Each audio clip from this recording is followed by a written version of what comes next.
back to the concession stand. I'm your host, Cielo Kuzino. Today I have with me Jeff. And Jeff, what movie are we talking about this week? We will be talking about Mr. Holland's Opus. Yes, we will. Uh, I guess first, did you watch the whole movie or just the clips I sent? I just watched the clips you just sent. I figured I'd let you convince me to watch the movie. All right. Um, what kind of feel did you get from the opening? The opening and the first couple scenes. Mm, it it seems like one of those movies where the main character has a passion for something, and for one reason or another, they aren't able to fulfill that passion, and so they have to do this other job Mm-hmm. that they're not passionate about, and it becomes kind of their new passion after they give it a proper chance. Right. I think one thing that draws me to this movie is that it's about this guy. He's a regular guy, but he has these huge aspirations. Kind of like It's a Wonderful Life, but I guess not as drastic, I guess. But like he Hmm. wants to be this great American composer, and he doesn't want to continue being a studio musician and continue that kind of path. Um, but uh, at least like from the opening scene, like it really shows what kind of man he is. And He's genuinely passionate about music, composing music, playing music, yeah, where he composes to no one in particular. yeah. And like I don't know, I'm a dreamer too, so uh, that that really connects with me as a storyteller and as a filmmaker. But let's talk about the first day. How awkward is that? Yeah. Um, Let me think. What was it? It was he's like, "Oh yeah, it was my fallback job," and the person that he's talking to, I'm assuming she's the principal of the hmm school, is just like, "I don't like it whenever people call it a backup." hmm It's like I grow nervous around people that treat this as a Hmm. secondary. Yes. Yeah, secondary. Yeah, that's what she said. Yeah, but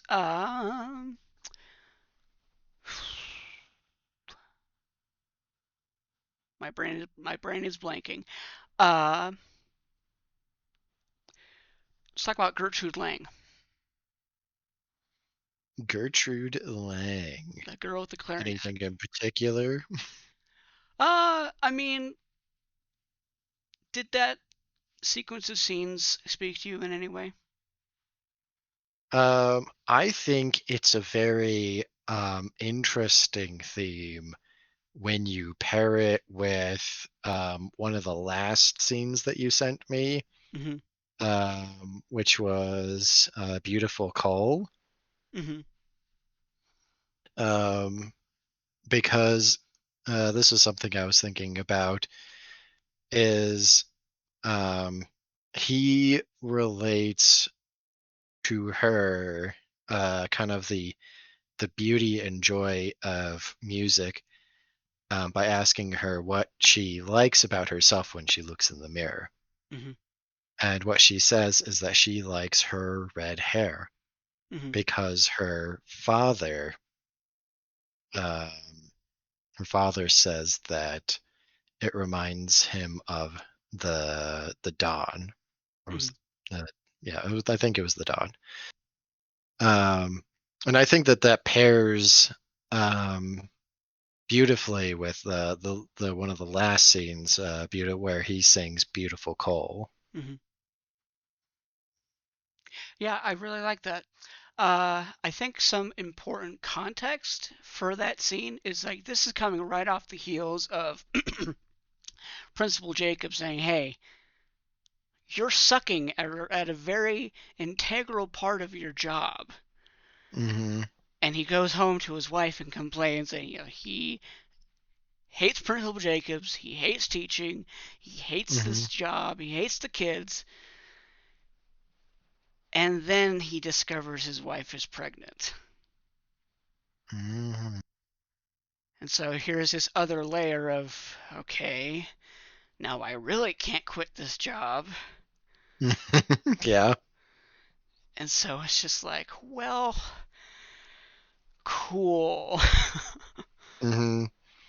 It's him realizing he needs to take his job seriously, and then actually applying himself um, to that, which also again pairs with towards the ending of the movie, as I understand it, where he realizes that he's losing track of his fatherhood. He's not being there for his son, Mhm. and in very similar fashion. Maybe this is just a theme of the movie that I didn't initially pick up on through just the clips, that um, the pressure of realizing that he might lose something Mhm.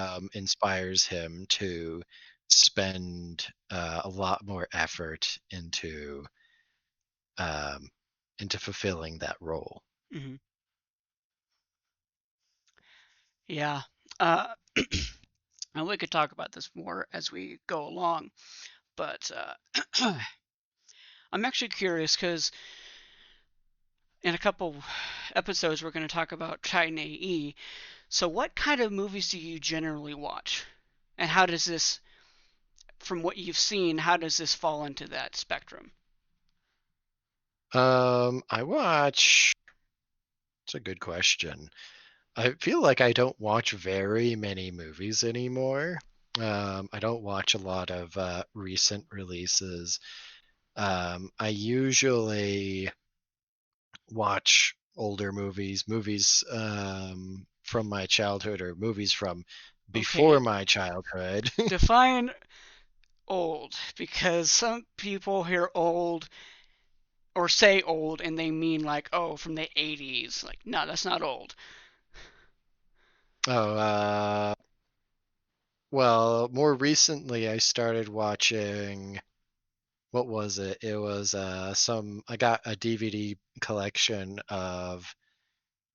Oh man, what is his name? It was the man who shot Liberty Valance, John John Wayne? Wayne. hmm Okay. So I watched that for the first time recently, and I was kind of blown away how different it is to modern movies.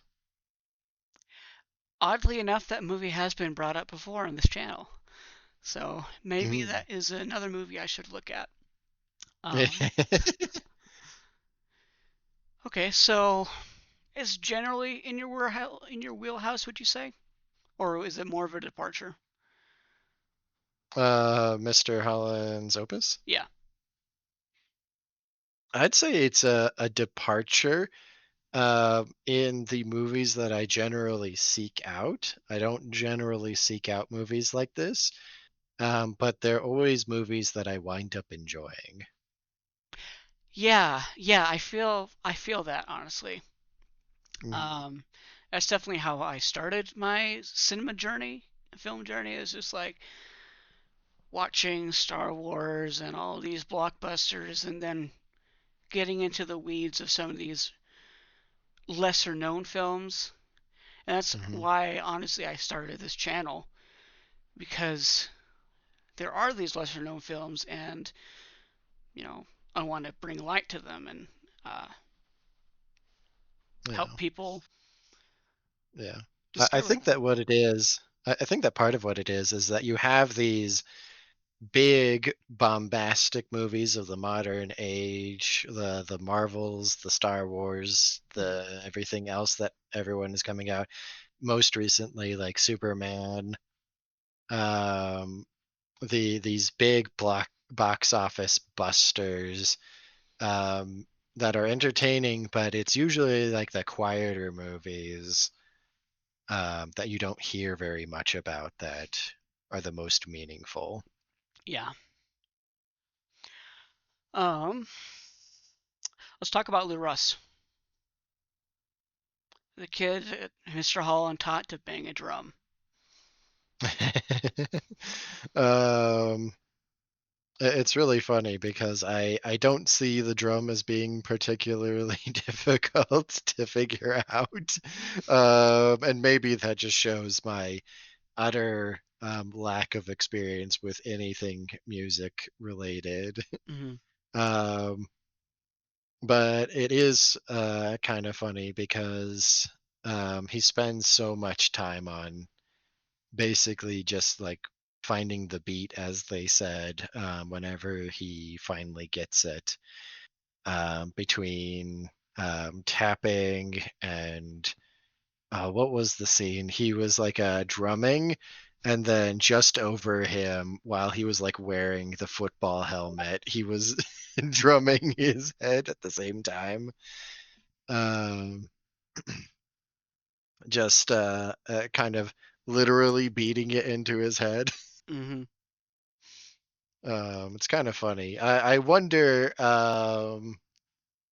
if he did, because I didn't watch the whole movie. I wonder if he did take music into the rest of his life after that, or if it was just a stepping stone to him. Did you not? Okay, so there. So I sent you a clip. He died in the Vietnam War. Yeah, I saw that scene. Yeah, but again, I wasn't sure if that was something that he took on Like if he was into part of the that. military band and that kind of stuff. Yeah, yeah. If he like took music into his later life, or if he was mostly just interested in football, Hmm. because I know that's why he was there. Yeah, If it was like a passion that was ignited in him. yeah. I mean, I guess that cat's out of the bag. Uh, why don't we talk about the relationship between Mr. Holland and these kids, but also with Bill, the football coach, and some of the conversations that they had through the movie, Hmm. and like why like friendship, that kind of friendship is so valuable. Hmm. Yeah, and maybe I didn't get a whole lot of a sense of the friendship between the coach and Mr. Holland. There were a couple of scenes where they um, kind of talked to each other, but I didn't really feel like they were that close. Hmm. Maybe that was just like the limit of the scenes I watched. Yeah, and honestly, it was really tough finding clips, and I was watching it on Disney Plus, so there's like this content barrier thing where I couldn't like screen record to get clips get my own clips. So, and it's kind of unfortunate because there are some crucial things that I wanted to talk about, but I couldn't find Mm. clips of. Oh. Well, maybe you can talk about them and then use that to try and convince me to watch the movie, the Yeah, movie proper. yeah, and I mean, I think Bill really uh, provides a bridge for like curbing Glenn's expectations, I guess. Mm-hmm. Like, I don't know if I had this in the, I think I did, but when they're in the lunch line, No, I don't think that was there. okay, so it was an extension of Glenn's first day, but he was in the lunch line, and Bill comes up, he's like, "Hey, uh, teacher's cut. This isn't a democracy." And so, Yeah. and then he talks. Hold up, sorry. Okay. And then he talks about this um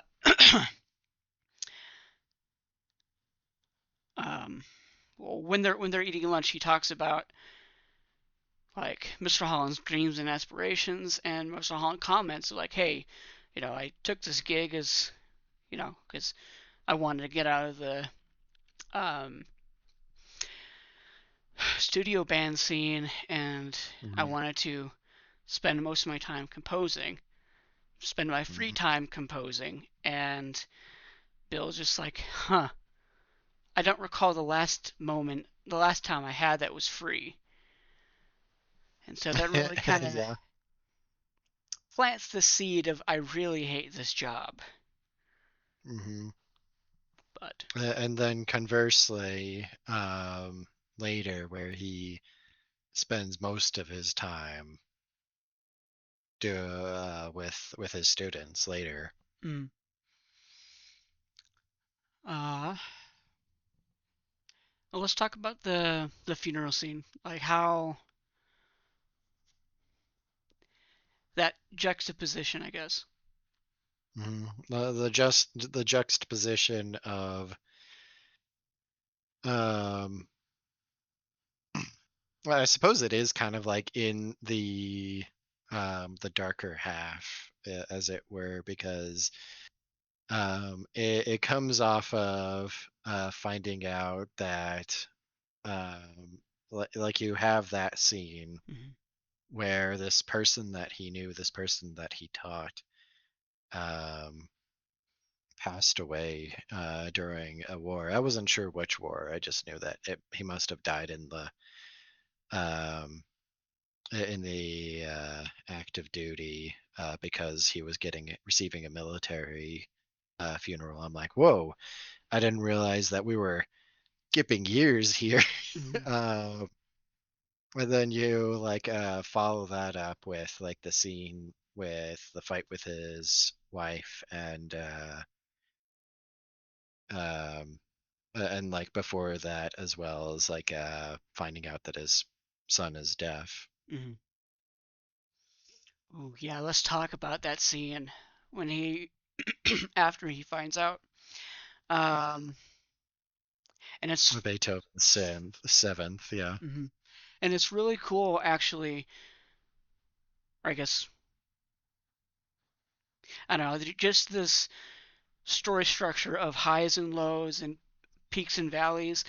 He'd just come Hmm. off of his first performance of the marching band in the Fourth of July Hmm. parade, and the reason she found out that Cole was deaf was right behind them. There was a fire truck blaring. And he didn't react. Hmm. And Oh. so he's coming off this high of like, hey, I'm actually digging this job. I'm actually happy. I'm happy. This big thing happened, and now, as far as I understand, my son won't ever experience these things. Mm. And then that carries over into the scene with Beethoven's Seventh. And uh,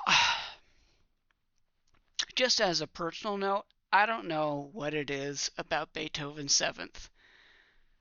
Maybe it's just in the movies it's been in, but it makes me emotional every time. Yeah. uh I feel like I don't hear Beethoven's seventh very often. There are other ones that I feel like come up a lot. um but I don't know that I've like listened to Beethoven's seventh outside of cinema experience. Have you seen the King's Speech? No, I haven't. That's a good one. I would encourage you to listen to our next episode, which will be the King's Speech. But Okay. um, it plays in that as well at a pivotal moment. So I'm just like, I don't know, maybe it is because of what I've heard it in, and that connects in my brain. But Mhm. I see, yeah. either way, it's a beautiful, beautiful thing. But Beautiful song, yeah. yeah, um, the fight. The fight.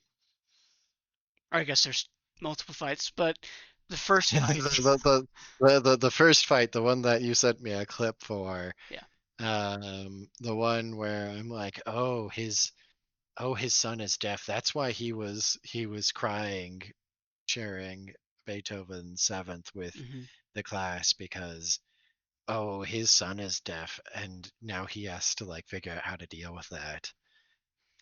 I Um, love the subtleties. It's not just like he never outwardly says it, but you can hmm just see in his eyes and his face and his demeanor of just like, hmm here is this thing that is so important to me that my son can never fully, I take it. yeah. hmm And that goes on to fuel further conflict later on. hmm But anyway, back to the fight and just like uh what did you Yeah, like think of it? y- you have um you have Mr. Holland, Glenn, you said his name is? Mm-hmm. You have our main character, Glenn, who's as you pointed out, like realizing that he'll never be able to share his passion with his son.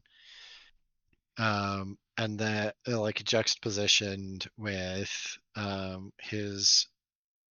his wife who just wishes that she could understand his son, that they could understand each other. And in I guess in that way they're stressing about the same thing Mm-hmm. because Well, their son will their son will never understand his um he's worried that his son will never understand his passion, and she's worried that she'll never understand him, and that's kind of the same thing to both of them. yeah, yeah. That's actually whoa, huh? Because I was just gonna bring up money Mhm. and how like because of this circumstance, because she's uh basically demanding like, hey, we need to get him into this school. Mhm. I want to be able to communicate. It's like now he has to take on other things to make this work. Yeah. Mhm. Um, and I really like Yeah. the line where he talks about the experts. Mhm. And he's like, oh, the experts, the expert who thinks that deaf people are retarded. And it's just Mhm. like, I mean, it shows the time and like I don't know. I just love like that line. The acting. What do you think? What do you think of the acting? Um, it was good. I'm not really an acting guy. You ask me, "Oh yeah, how would you think of this person's acting?" I will generally be like, unless it's bad, I won't notice it. Yeah. Oh, okay. Good acting leads to you not noticing the acting. Right. At least as far as like I'm skilled in and skilled at. So yeah, um, it seemed really good.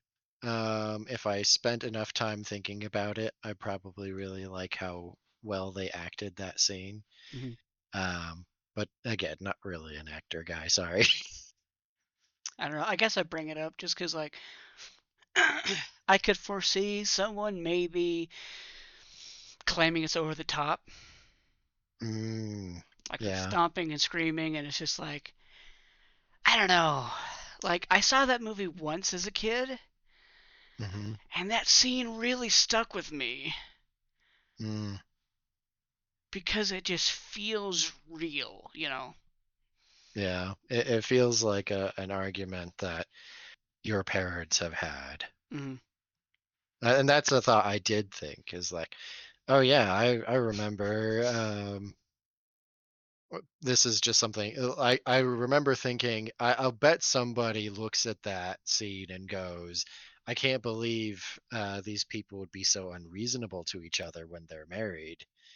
And the thought of me is like, I sure hope that's not the takeaway people have, because that's just kind of how relationships exist. Hmm. Like that was a fairly healthy argument. Yeah, and she won. She got her, got her way. They went to that Yeah. school, but Hmm.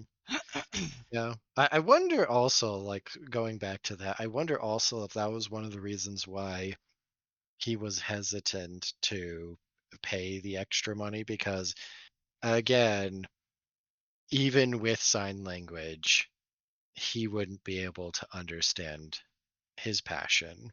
hmm. So yeah. And oh man, I'm heartbroken that there wasn't a clip for that. But Yeah. um, later on, after John Lennon died, they Hmm. touched on that, and uh, Cole was working on the car, and Mr. Holland walked in, and his uh, Cole wanted his help with the car. He's like, "Not now. I'm going through something." John Lennon was. He explains that John Lennon got killed. He was important to me, and then he's just like, you know what? You wouldn't understand. Walks Hmm. in, and then Cole kind of blows up at him, like, "Hey, do you think I'm stupid?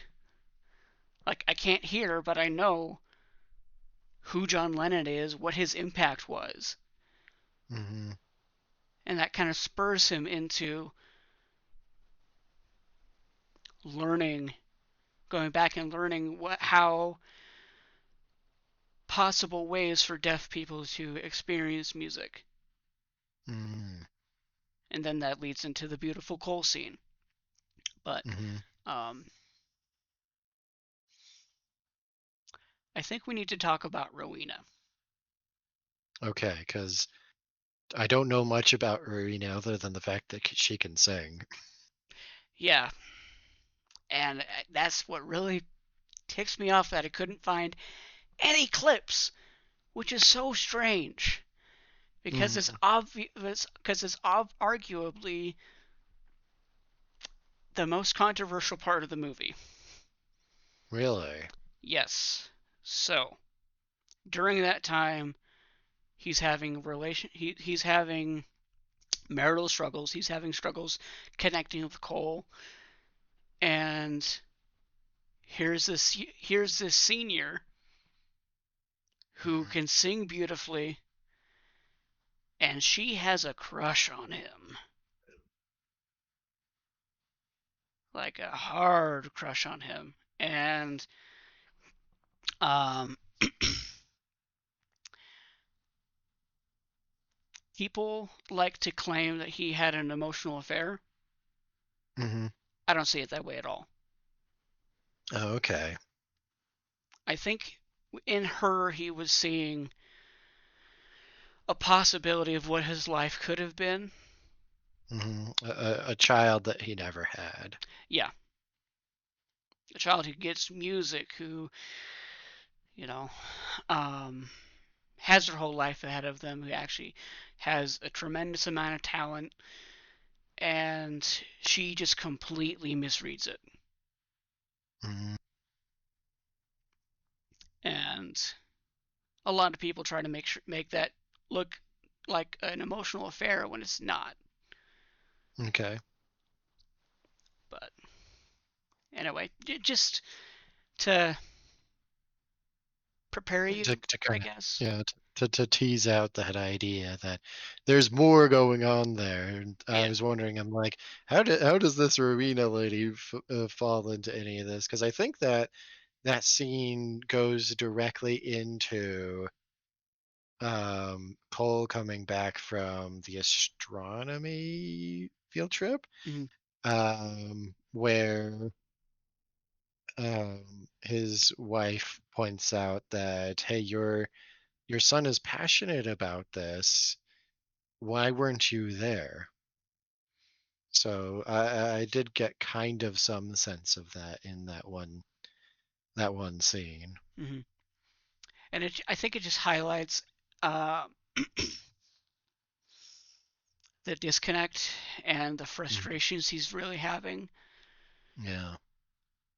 Of like, hey, here's this thing I'm passionate about. It's my job as well, Hmm. and being torn between his job and family. And I think that is why Rowena is there to kind of be a springboard Hmm. to like be like a wake up call, like, hey, you're gonna lose this unless you Hmm. shape up. Yeah. And then that's when like there's this gorgeous scene of Rowena. She's singing, uh, The song from the play. yeah, another one, the way you hold your knife. That one. Yeah, yeah, yeah. It's they're auditioning for a play, aren't they? A musical. Yeah, but she's singing that, and the camera passes by framed pictures of him and Iris on the Hmm. discarded piano, and he's there looking at photos of her and Cole, and it's just like, no, like music's great, but it ain't this. And Hmm. that's when he sends her off to New York because that was her dream, to go to New York and be a singer. Hmm.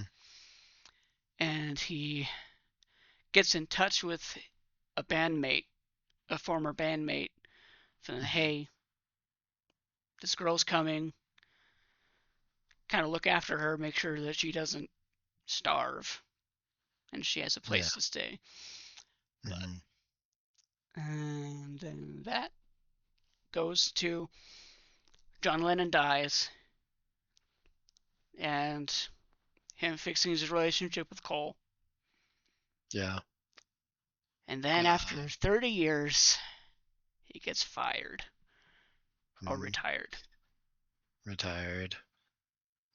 Real quick, I do want to go over Beautiful Coal. I didn't say everything about that, just because I wanted to make it a little bit more cohesive and follow the story straight through. But I do want to go back to that scene with um, Gertrude Mm-hmm. and how I said that when Gertrude looks in the mirror, she's reminded of her father and how much her father loves her. And that's how she connects with music. Um, Mm-hmm.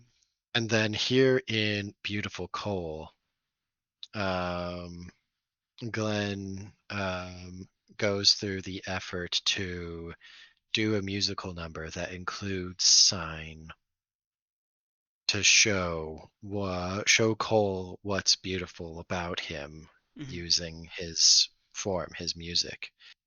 And so there's that kind of narrative mirroring where he first connects to a student um, because of love from a parent, and then he finally connects with his son, and hopefully gives his son that ability to look at himself in the mirror and see something beautiful about himself, that his father loves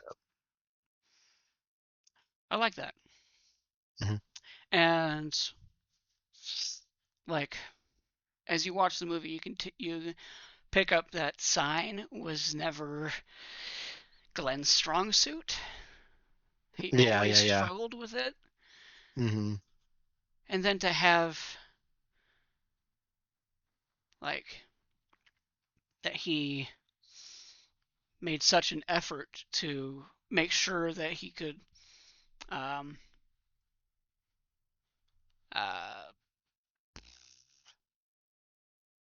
my brain is blanking again. uh, Yeah, that he could say something yeah. in sign and give his son a message, even with as limited amount of knowledge as he had. Mhm. Mhm. Um, I didn't send you a clip of this, but I kind of want to talk about the ending, unless you don't want Oh, okay. spoilers and stuff. Oh, that's fine. I don't believe in spoilers. Okay. So after 30 years of employment at the school, his program gets Mhm. cut, and as they're packing up his stuff, he hears commotion in the auditorium. Mm. And when he walks in, people stand up, start applauding, and it's this whole, they'll basically like the whole town and like past students are in there, and Gertrude actually comes back as the Mm. governor Oh. and MCs this farewell to Mr. Holland because before that, the scene before that, he was talking to Bill of like, Hmm. spend 30 years of your life doing a job and then it amounts to nothing and you get fired. And basically, this, I don't think I had much impact and stuff. Hmm. Yeah. And then here's this auditorium full of people saying goodbye. Hmm. Well, And let say, so what?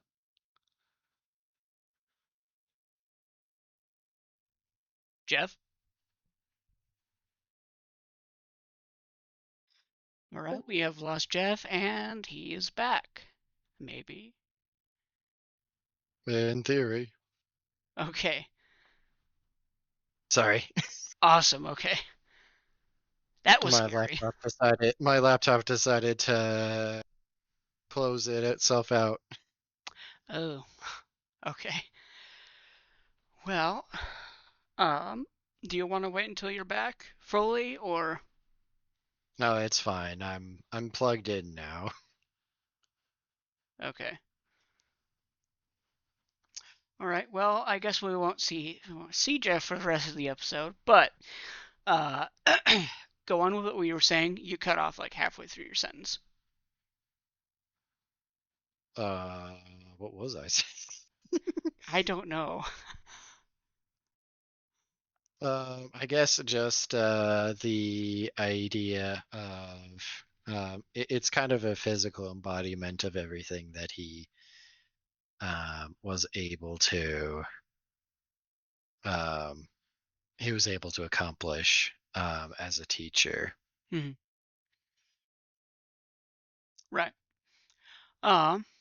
And something that I feel like even if you don't get a farewell with a large applause, um, you can kind of look back and think about all the people that you have been able to influence Mhm. and see that metaphysical applause from everybody you connected with and everyone you feel like you managed to have an impact with. Yeah. And again, it's imposter syndrome, Mhm.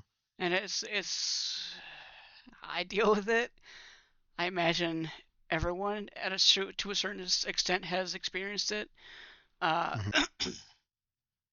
but um,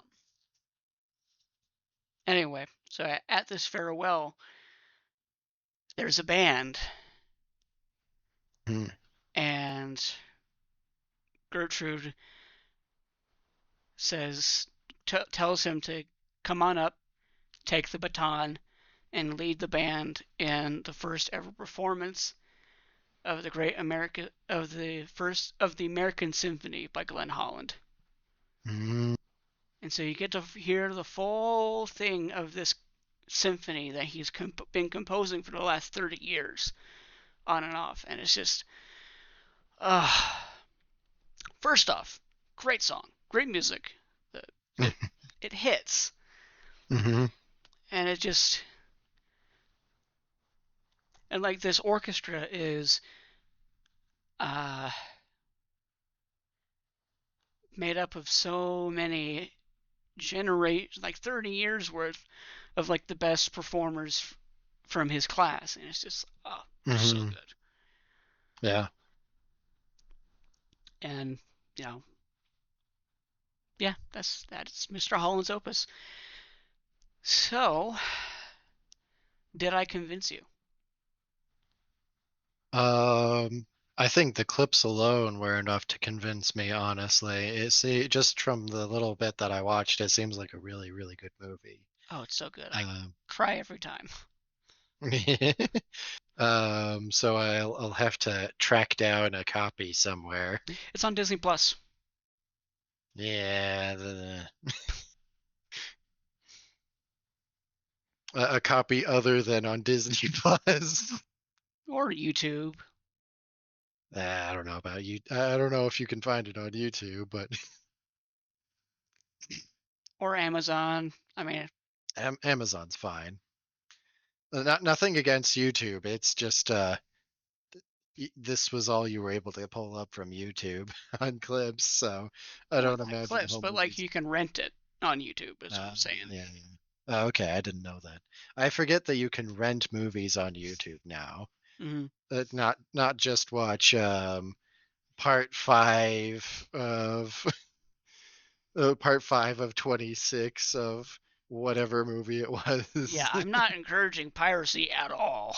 Like, nah. No, no, I don't think that you really need to. Unless they give you no other options, there's no reason to pirate. Yeah. Mhm. Really wish Titan AE was on Disney Plus. Just saying, but oh well. I'm fine with it not being on Disney Plus. Well, I'm not because I can't see it because I can't watch it. Yeah. But anyway, um, final thoughts from what you've Final thoughts. seen. What kind of Mhm. 1 to 10 score would you give it? That's a good question. I'd probably like 1 to 10. Yeah.